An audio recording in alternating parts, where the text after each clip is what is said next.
Bienvenue à ceux qui répondent à cet appel. L'enfer n'a pas de rage comparable à celle d'une femme aigrie qui observe quelqu'un vivre la vie qu'elle n'a jamais eu le courage de revendiquer.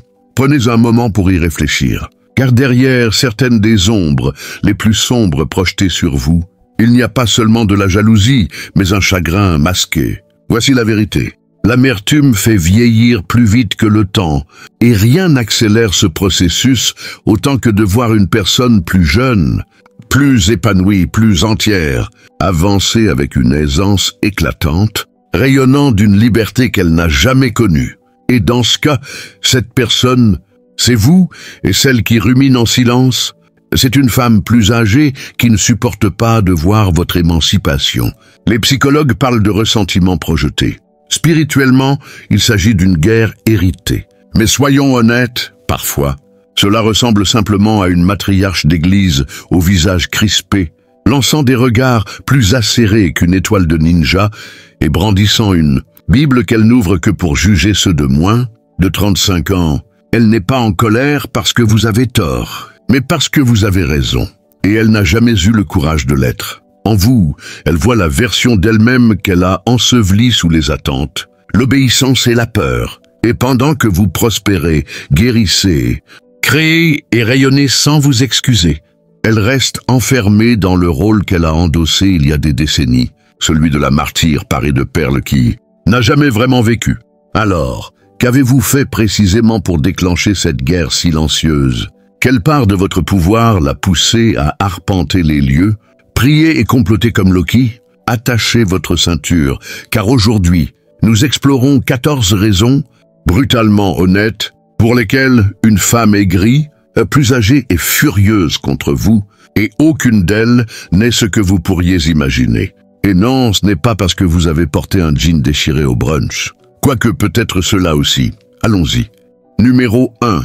Vous révélez que sa vie était une mise en scène, pas un héritage. Elle n'est pas en colère simplement parce que vous êtes différente. Elle est en colère parce que vous êtes authentique. Vous ne portez pas de masque. Vous ne jouez pas la comédie pour obtenir l'approbation des autres. Vous ne vous pliez pas à des moules obsolètes pour mettre les autres à l'aise. Et cela l'effraie, car toute sa vie a été construite sur cette performance. Elle a incarné la femme forte, la fille respectueuse, l'épouse endurante, la leader spirituelle, la mère sacrificielle. Mais au fond, elle ressent du ressentiment pour chaque rôle qu'on l'a forcée à endosser. Vous, en revanche, vous avancez dans le monde sans masque, et cela ressemble à une insulte à tout ce qu'elle a enduré en silence. Votre authenticité ébranle ses illusions. Elle a passé des années à se convaincre que la répression était une force, que le silence était une vertu, que rester dans des situations toxiques la rendait noble. Mais quand elle vous voit poser des limites, exprimer votre vérité, choisir la paix plutôt que la performance, cela la touche d'une manière qu'elle ne peut admettre. Cela la force à remettre en question ses propres choix. Cela secoue les fondations de son identité. Parce que si vous pouvez être aimé, respecté et entier sans vous sacrifier, à quoi ont servi toutes ces souffrances? Et ce qui aggrave les choses, c'est que vous n'avez même pas cherché à prouver quoi que ce soit. Vous n'essayez pas d'être un modèle, une rebelle ou une menace. Vous étiez simplement vous-même. C'est ce qui fait vraiment mal. Cela vous vient naturellement, mais pour elle, vivre ainsi demanderait tout. Car elle est tellement engluée dans les attentes, les obligations et les fausses identités qu'elle ne sait plus qui elle est vraiment sous tout cela. Elle envie la paix que vous portez, la façon dont les gens sont attirés par vous sans que vous exigiez le respect. Elle voit comment votre authenticité inspire confiance, comment votre transparence guérit les autres, comment votre présence bouleverse les lieux, et cela la rend invisible, oubliée, dépassée. Pas parce que vous lui avez manqué de respect, mais parce que vous avez révélé qu'un autre chemin était toujours possible, et elle ne l'a jamais choisi. Elle est furieuse contre vous parce que vous êtes la preuve vivante que la liberté existe, et elle ne l'a jamais revendiquée. Numéro 2. Vous avez refusé d'hériter de ses blessures et de les porter comme des joyaux.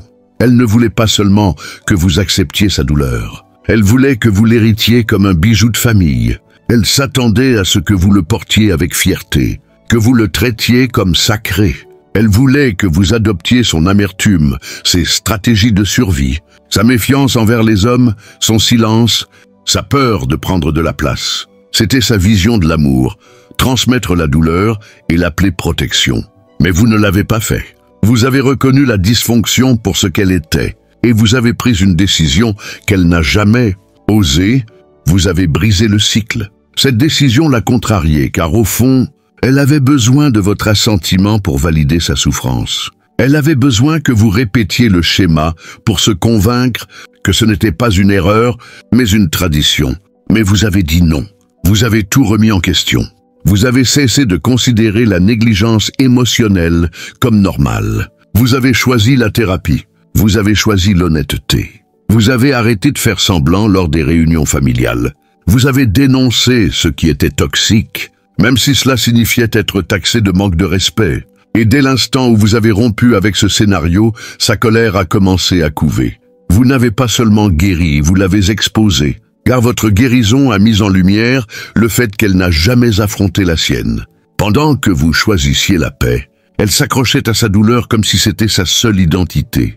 Et pour quelqu'un comme elle, votre liberté n'est pas seulement déconcertante, elle est offensante. Cela la fait se sentir abandonnée. Elle ne comprend pas pourquoi vous ne réagissez pas à la douleur comme elle l'a fait. Elle pense que vous êtes dramatique, rebelle, trop sensible, mais en réalité, vous refusez simplement de normaliser la dysfonction, et c'est quelque chose qu'elle n'a jamais eu le courage de faire. En quelques années, vous avez accompli ce qu'elle a évité toute sa vie. Vous avez confronté la blessure, vous l'avez nettoyée, et vous avez refusé de la transmettre. Elle n'est pas seulement amère à cause de vos choix. Elle est amère parce qu'il révèle qu'elle avait un choix, elle aussi. Numéro 3. Votre joie est une insulte à son amertume.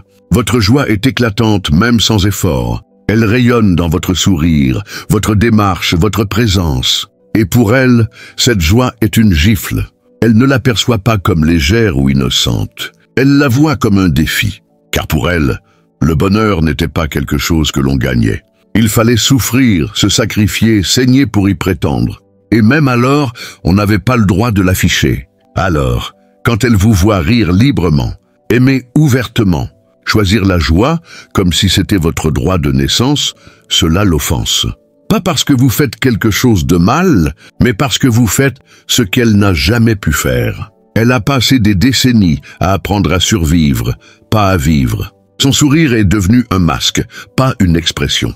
Et quelque part en chemin, elle a oublié ce que ressentait la joie.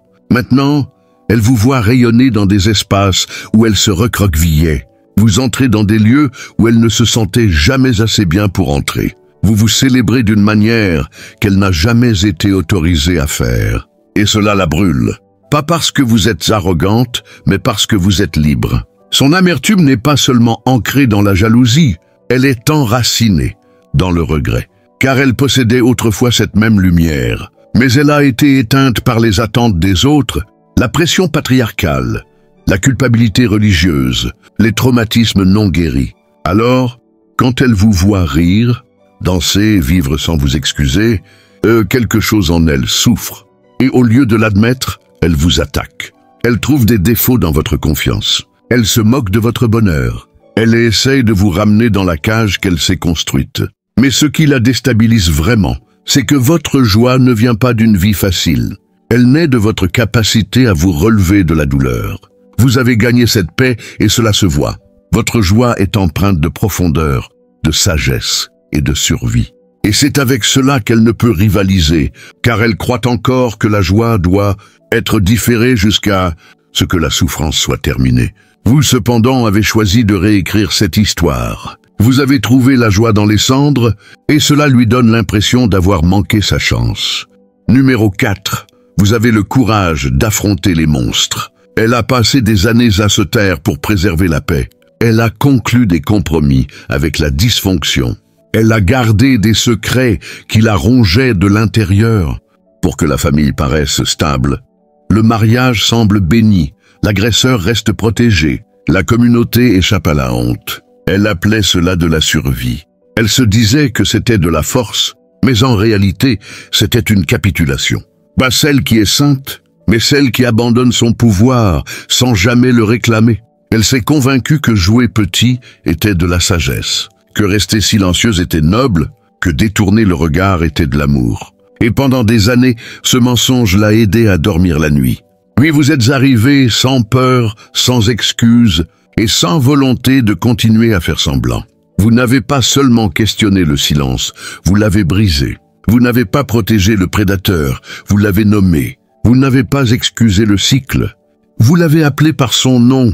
Et au lieu d'être fière de vous, elle est devenue froide, car votre courage ne l'a pas inspirée.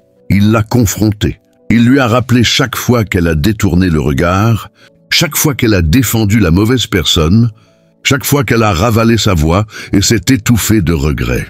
Votre vérité a sorti des squelettes des placards qu'elle avait verrouillés. Votre honnêteté a rendu ses mensonges évidents. Et maintenant, chaque fois que vous parlez, elle l'entend comme un miroir qui se brise. Vous ne parlez pas seulement de ce qui s'est passé. Sans le vouloir, vous exposez les années qu'elle a passées à permettre cela.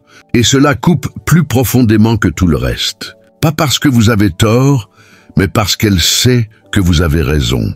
Et c'est ce qu'elle ne peut pardonner. Pas en vous, mais en elle-même.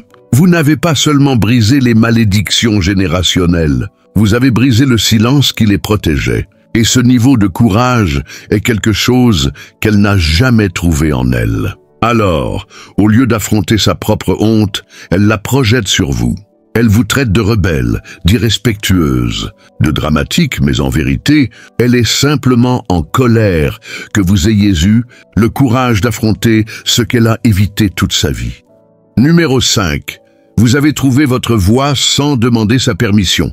Elle pensait que votre voix passerait par elle, que vous grandiriez en suivant son script, ses règles, son ton, son timing. Elle s'imaginait être votre mentor, la figure maternelle, la femme expérimentée dont vous chercheriez l'approbation. Elle croyait que vous resteriez dans son ombre jusqu'à ce qu'elle décide que vous étiez prête à avancer seule. Mais ce qu'elle n'avait pas anticipé, ce qu'elle ne supporte pas, c'est que vous avez accédé à votre pouvoir sans jamais avoir besoin de son aval. Vous n'avez pas attendu qu'elle valide vos décisions. Vous n'avez pas marché sur des œufs autour de ses insécurités. Vous n'avez pas joué petit pour protéger son sentiment de supériorité. Au lieu de cela, vous avez parlé fort, clairement, selon vos propres termes. Vous avez commencé à dire des choses qu'elle n'a jamais osé dire. Vous avez marché avec une assurance qu'elle n'a jamais eue. Et soudain, elle n'était plus votre gardienne. Elle était juste une autre personne, essayant de contrôler une lumière et qu'elle ne pouvait éteindre. Cela l'a ébranlée, car pour elle, le pouvoir était quelque chose à rationner, à gagner, à obtenir en miettes des figures d'autorité. On lui a appris que la confiance des femmes nécessitait une approbation préalable, qu'elle devait être douce, agréable et soumise. Alors, quand vous êtes arrivée féroce, audacieuse et ancrée sans vous excuser, cela a bouleversé tout son cadre. Vous avez sauté l'étape de l'obéissance. Vous avez ignoré la flatterie. Vous n'avez pas demandé sa bénédiction pour devenir. Et cela l'a plus offensée que tout le reste. Elle confond votre indépendance avec un manque de respect, mais ce qu'elle ressent vraiment, c'est de l'impuissance. Pour la première fois, elle ne peut contrôler votre récit. Elle ne peut façonner votre identité. Elle ne peut s'attribuer le mérite de votre devenir. Et plus vous brillez selon vos propres termes, plus elle se sent invisible. Elle s'attendait à être votre autorité, mais vous êtes devenu la vôtre. Et chaque fois que vous parlez avec clarté et que vous vous tenez dans votre vérité, cela lui rappelle qu'elle a abandonné sa propre voix il y a si longtemps qu'elle ne se souvient même plus de ce qu'elle sonne. Numéro 6. Vous refusez de vous réduire pour la mettre à l'aise. Elle a passé sa vie à apprendre à prendre moins de place. Elle lui a appris à se taire quand elle avait quelque chose à dire, à baisser les yeux quand elle voulait regarder vers le haut, à adoucir son pouvoir pour ne pas intimider ceux autour d'elle. Chaque pièce qu'elle entrait était un champ de bataille, où elle calculait pour qui elle devait se réduire pour survivre. Que ce soit un mari, un patron, une église ou sa propre mère, elle s'est faite petite pour maintenir la paix. Elle appelait cela de la grâce, de l'humilité, de la sagesse, mais en vérité, c'était de la peur déguisée en tradition. Puis vous êtes arrivé et vous n'avez rien fait de tout cela. Vous n'avez pas diminué votre lumière pour vous intégrer dans des espaces brisés. Vous n'avez pas minimisé vos dons pour faire sentir les autres plus grands. Vous ne vous êtes pas excusé pour votre voix, vos idées, votre éclat. Vous n'avez pas attendu la permission pour être visible. Vous êtes entré pleinement. Vous avez pris de la place mentalement, émotionnellement, spirituellement, et vous l'avez fait avec une assurance. Calme, qui n'avait pas besoin d'être aimé, c'était le déclencheur. Parce que pour quelqu'un comme elle, votre audace ne semble pas admirable, elle semble offensante. Cela lui donne l'impression que tout ce qu'elle a réduit, toutes les limites qu'elle n'a jamais repoussées, tous les rêves qu'elle a rapetissés pour plaire aux autres, étaient peut-être inutiles. Vous n'avez pas seulement grandi au-delà de la cage. Vous avez révélé que la cage n'était jamais verrouillée. Elle ne supporte pas à quel point vous êtes libre. Pas parce que vous êtes arrogante, mais parce que vous prouvez qu'elle aurait pu l'être aussi. Votre présence ne la défie pas seulement, elle efface les excuses auxquelles elle s'est accrochée pendant des décennies. Et ce genre de vérité ne semble pas libérateur, mais comme une attaque. Elle s'est habituée à être petite. Elle en a fait son identité. Alors, quand vous avez refusé de faire de même, elle l'a pris personnellement. Vous n'avez pas seulement brisé le moule qu'elle essayait de vous transmettre. Vous l'avez pulvérisé. Et ce faisant, vous n'avez pas seulement élargi votre vie. Vous l'avez forcée à affronter tout ce qu'elle a abandonné de la sienne. Numéro 7. Vous l'avez dépassée spirituellement et elle le sait. Elle se vante d'être une femme de foi. Elle a mémorisé les versets, maîtrisé l'étiquette religieuse et construit son identité autour de l'autorité spirituelle. Aux yeux des autres, elle semble être le modèle de la maturité spirituelle, disciplinée, dévouée, érudite. Mais derrière cette façade, il y a quelqu'un qui a appris la religion comme un outil de contrôle, non de transformation. Elle l'utilise pour se placer au-dessus des autres, pour étouffer les questions, pour exiger un respect qu'elle n'a pas gagné par la compassion. Sa version de la spiritualité est lourde de règles, mais vide de cœur. Et bien qu'elle prétende marcher avec Dieu, elle a cessé d'écouter depuis longtemps. Puis vous êtes arrivé, sans robe, sans titre, sans plateforme, et vous avez incarné exactement ce qu'elle prétend être. Vous portez une énergie divine sans avoir besoin de l'annoncer. Vous ne citez pas les Écritures à tout bout de champ, mais les gens ressentent Dieu en votre présence. Votre discernement ne vient pas des rituels, il vient de l'alignement. Votre sagesse ne provient pas des programmes d'église, elle vient de l'écoute de votre âme. Vous n'avez pas étudié le pouvoir, vous vous en êtes souvenu, et c'est ce qui l'a exposé. Elle envie la liberté avec laquelle votre esprit évolue. Comment les prières semblent trouver leur réponse autour de vous. Comment les gens sont attirés par votre lumière, même quand vous n'essayez pas. Elle ne peut l'expliquer, alors elle essaie de le discréditer. Elle vous traite de trop ésotérique, de trop radical, de trop émotionnel. Mais la vérité, c'est que votre existence la pousse à se demander si elle a jamais vraiment connu le Dieu dont elle parle. Vous n'avez pas peur de Dieu, vous le connaissez et cela la déstabilise, car elle a passé des décennies dans une obéissance basée sur la peur. Vous marchez dans une intimité sans peur. Ce qui la menace vraiment, ce n'est pas votre savoir, c'est votre autorité. Pas une autorité humaine ou un statut accordé par l'Église, mais une autorité spirituelle, celle qui vient du travail intérieur, de la guérison des lignées, de la traversée du feu et du choix de l'amour malgré tout. Ce genre de pouvoir ne peut être imité, il ne peut être acquis par l'âge, et elle le sait. Elle n'aurait jamais pensé que quelqu'un comme vous, plus jeune, plus libre, moins endoctriné, porterait plus de poids divin qu'elle n'en a jamais eu. Alors, chaque fois que vous vous présentez en paix, en pouvoir et en clarté, elle sent son masque religieux glisser et c'est ce qui l'effraie le plus. Au fond, elle sait qu'elle n'est plus l'aîné spirituel dans la pièce. C'est vous. Numéro 8, vous êtes la preuve vivante que la douleur n'a pas à vous endurcir. Elle a traversé la douleur et a décidé que la douceur était une faiblesse. Pour elle, la vulnérabilité est devenue quelque chose à craindre, pas à honorer. Elle s'est endurcie, s'est fermée, a éteint des parties d'elle-même qui semblaient trop exposées. Avec le temps, elle n'a pas seulement construit des murs, Elle s'y est installée. Elle a renommé son engourdissement maturité. Elle a appelé son évitement discernement. Elle a étiqueté sa méfiance expérience. Et finalement, elle s'est convaincue que la dureté était le seul moyen d'être en sécurité. Puis elle vous a rencontré et votre douceur l'a désarçonné. Pas de la faiblesse, de la douceur. Le genre qui sourit encore après une trahison. Le genre qui aime sans arrière-pensée. Le genre qui a toutes les raisons de haïr le monde, mais choisit quand même d'en voir la beauté. Vous n'avez pas seulement traversé la douleur, vous en avez grandi. Et cette croissance ne vous a pas rendu amer, elle vous a rendu plus sage, sans perdre votre cœur. C'est ce qui l'a ébranlé, car elle a toujours cru que guérir nécessitait de la dureté, que survivre signifiait se fermer émotionnellement. Mais vous voilà pleinement vivante, pleinement présente, pleinement ouverte, et votre capacité à rester douce, à rester aimante, malgré tout ce que vous avez traversé, la pousse à remettre en question tout ce qu'elle croyait sur la force. Elle vous voit poser des limites sans brûler les ponts. Elle voit comment vous protégez votre paix sans devenir paranoïaque. Vous aimez, mais vous n'êtes pas naïve. Vous pardonnez, mais vous n'oubliez pas. Vous marchez avec une grâce qu'elle ne peut expliquer, car elle ne l'a jamais vécue, pas même après toutes ces années de survie.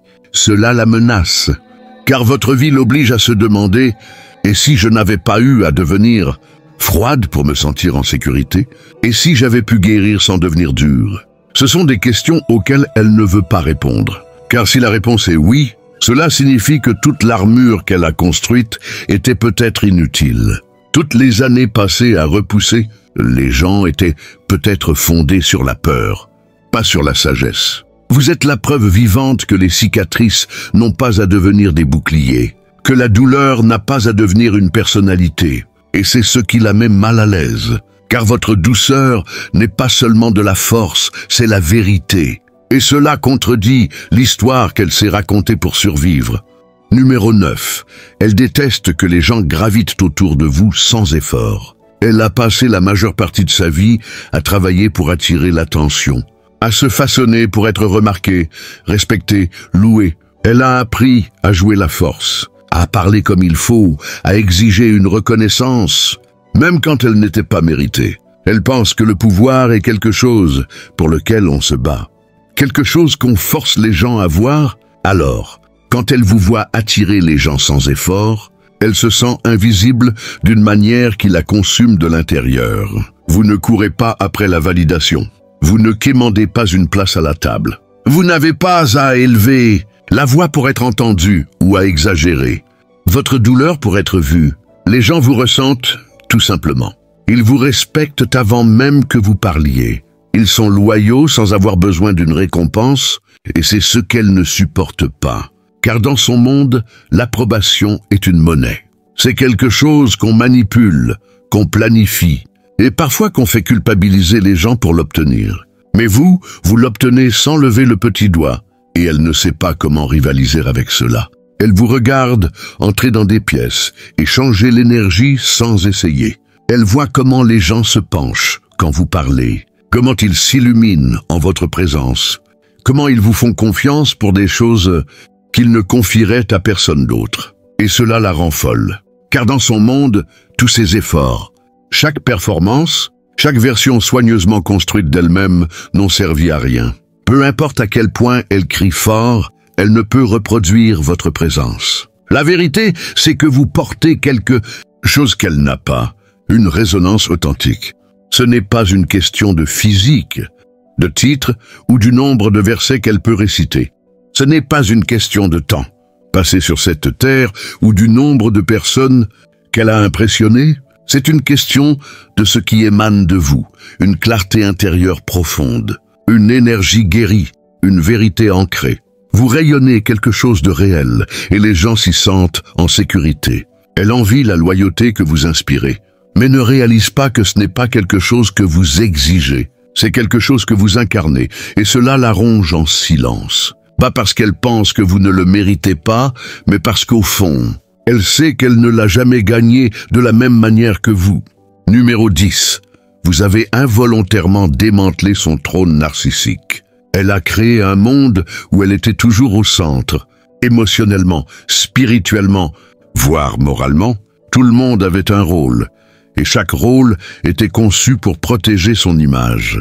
Elle était la sage, la forte, la victime, la matriarche, celle qui a tout sacrifié.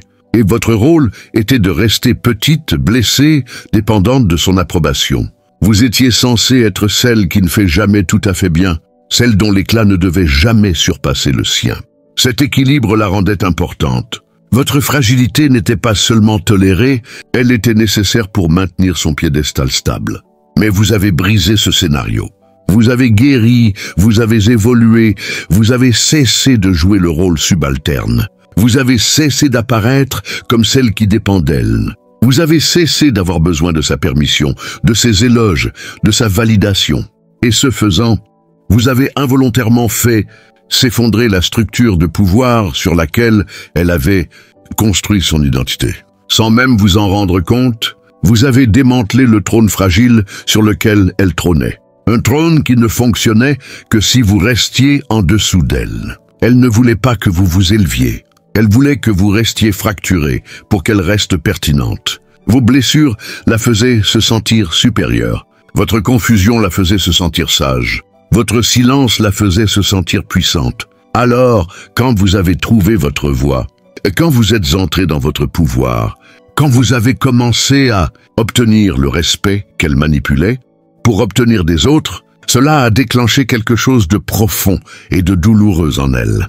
Elle le cache bien. Peut-être appelle-t-elle cela de l'inquiétude. Peut-être le dissimule-t-elle. Derrière des commentaires passifs-agressifs ou des regards critiques. Mais en dessous, elle est en colère. Pas seulement parce que vous avez grandi, mais parce que vous l'avez fait sans elle. Et pire, vous l'avez fait malgré elle. Vous vous êtes élevé dans l'environnement même qui était censé vous garder enfoui. Et cela la rend impuissante. Elle n'était pas préparée pour la version guérie de vous. Cette version n'a pas besoin d'elle pour se sentir valide. Cette version ne se réduit plus. Cette version voit à travers ses manipulations. Et pour quelqu'un qui a construit un royaume sur le contrôle, votre liberté ressemble à une trahison. Numéro 11. Vous voyez à travers les histoires sur lesquelles elle a construit son identité. Elle a façonné sa vie comme un mythe, un récit tissé de demi-vérités, d'exagérations et de douleurs soigneusement éditées. Pour le monde, elle est celle qui a maintenu la famille unie, qui a sacrifié ses rêves pour les autres, qui était toujours là, quoi qu'il arrive. Ces histoires sont polies, dramatiques, empreintes de sacrifice. Pendant des années, les gens y ont cru. Ils l'ont plainte, l'ont louée, lui ont accordé une supériorité morale simplement pour avoir survécu. Mais vous voyez à travers. Vous ne vous pâmez pas devant ces récits larmoyants, car vous connaissez les parties qu'elle omet.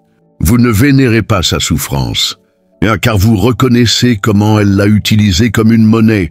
Vous connaissez les contradictions dans ses histoires. Vous savez les abus qu'elle a ignorés, la cruauté qu'elle a infligée à huis clos, la manipulation cachée dans sa gentillesse. Et ce qui la dérange le plus, c'est que vous n'êtes pas dupe de son costume. Vous ne tombez pas dans le panneau de sa performance. Et cela la déstabilise profondément. Elle a construit toute son identité sur l'idée qu'elle est la forte, la sous-estimée, l'incomprise. Mais vous avez vu la froideur derrière les larmes, le contrôle derrière les soins, la culpabilisation dissimulée dans les conseils. Et parce que vous ne faites pas semblant avec elle, parce que vous la voyez telle qu'elle est vraiment, elle se sent exposée. Elle peut mentir au monde, mais elle ne peut pas vous mentir. Et cela la rend furieuse. Pas seulement parce qu'elle a été démasquée, mais parce qu'elle ne peut pas vous manipuler pour vous remettre à votre place. Vous ne réagissez pas comme les autres. Vous ne vous précipitez pas pour la sauver. Vous ne pliez pas sous sa culpabilité. Votre clarté, votre capacité à la confronter par votre silence, vos choix, votre vérité, est quelque chose qu'elle ne peut contrôler. Pour quelqu'un qui repose sur l'illusion, votre discernement ressemble à une trahison. Mais en réalité, vous n'êtes pas la traîtresse. Vous êtes simplement celle qui a refusé de maintenir le mensonge en vie. Vous n'avez pas déshonoré son héritage. Vous avez simplement cessé de prétendre qu'il était sacré.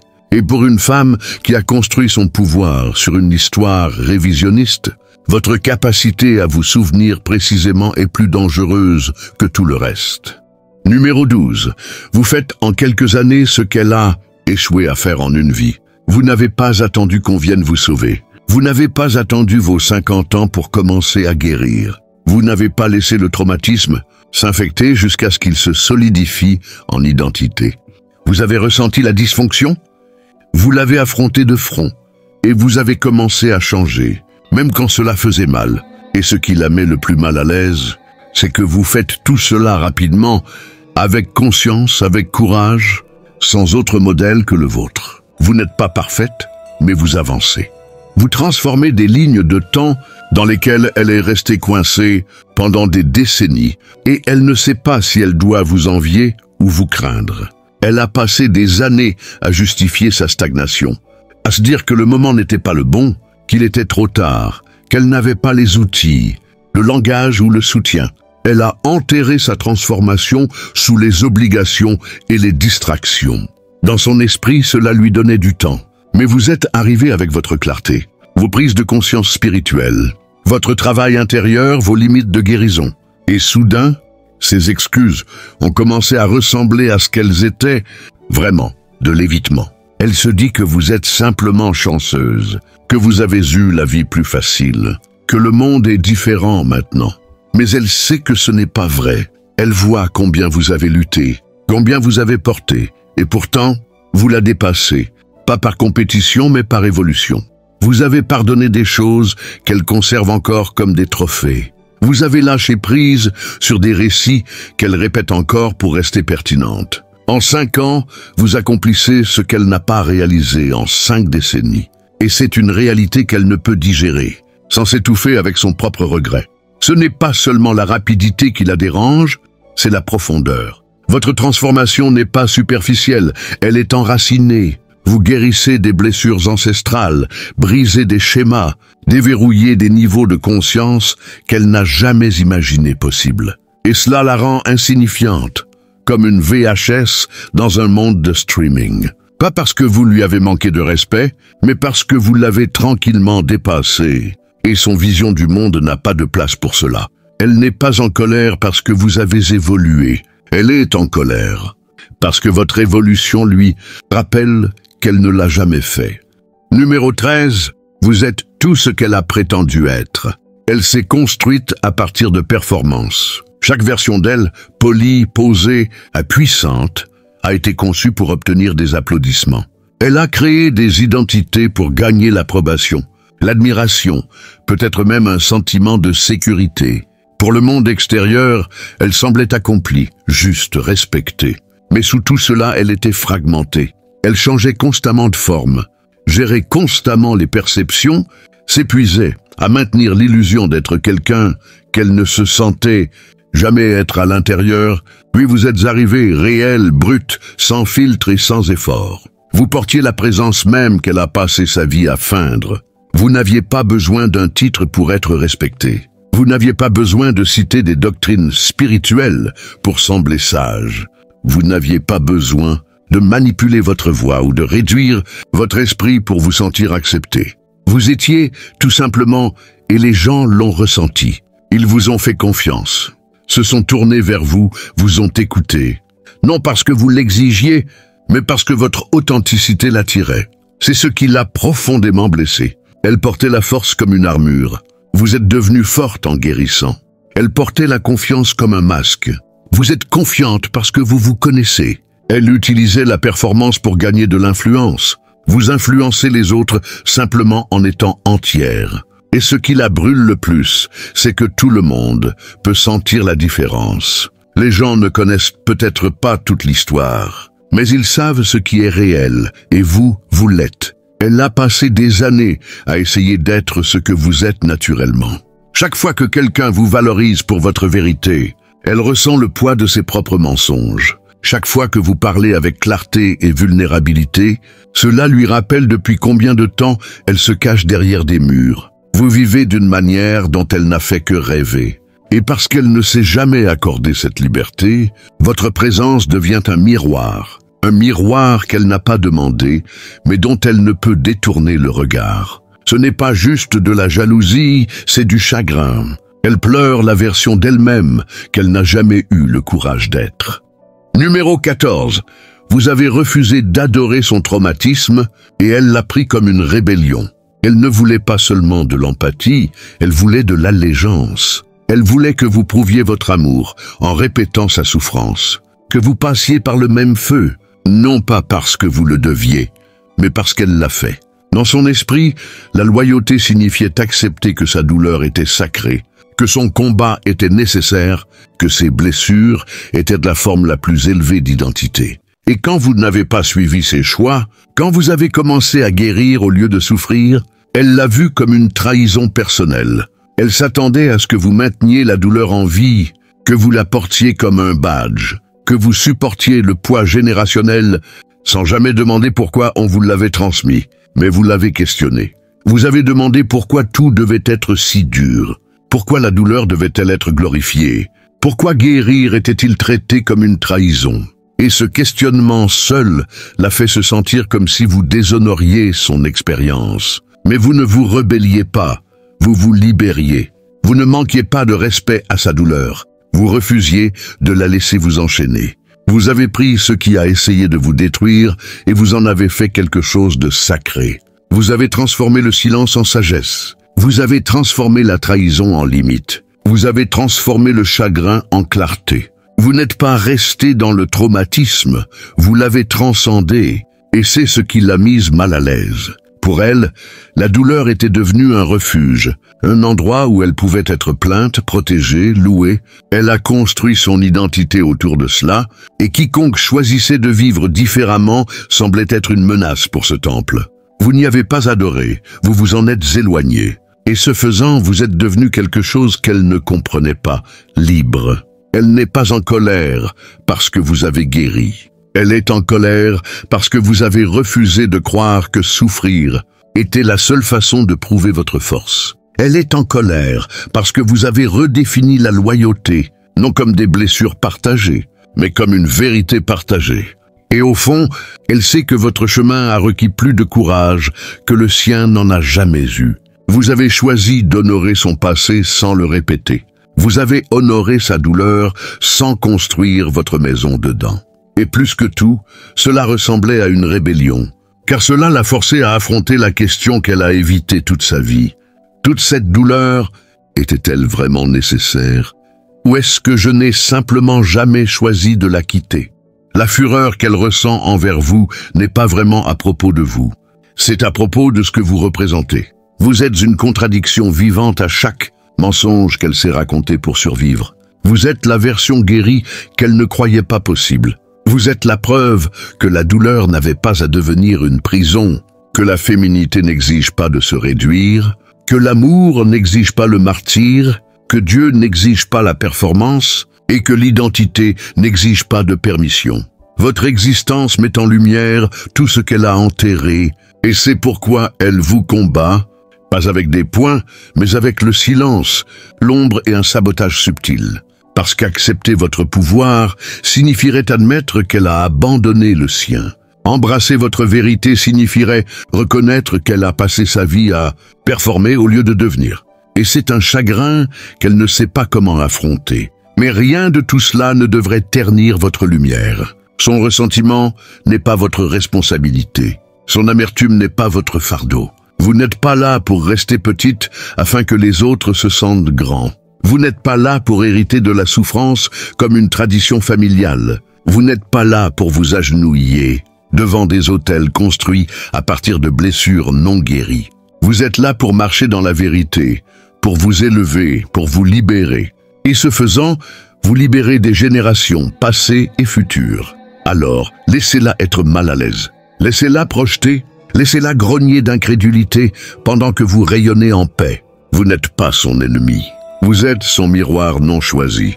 Et même si elle ne l'admettra jamais, une partie d'elle sait que vous avez accompli ce qu'elle n'a jamais pu faire. Et vous, élu, c'est pourquoi sa fureur brûle si silencieusement et si profondément. Si ce message a touché quelque chose de profond en vous, ne passez pas simplement à autre chose. Cliquez sur le bouton d'abonnement et rejoignez une communauté qui dit la vérité sans phare. Mettez un like si vous en avez fini avec vous réduire pour protéger des égos fragiles. Laissez un commentaire si vous avez déjà dû dépasser quelqu'un qui ne supportait pas votre guérison. Et partagez ceci avec quelqu'un qui lutte silencieusement contre une amertume déguisée en mentorat. Cela pourrait être la clarté qu'il a prié pour obtenir. Cette chaîne n'est pas pour les faux, les peureux ou les performatifs. Elle est pour les audacieux, les éveillés et ceux qui revendiquent leur pouvoir comme vous. Continuons à secouer la table. Continuons à dire la vérité. Abonnez-vous maintenant et ne vous excusez plus jamais d'évoluer.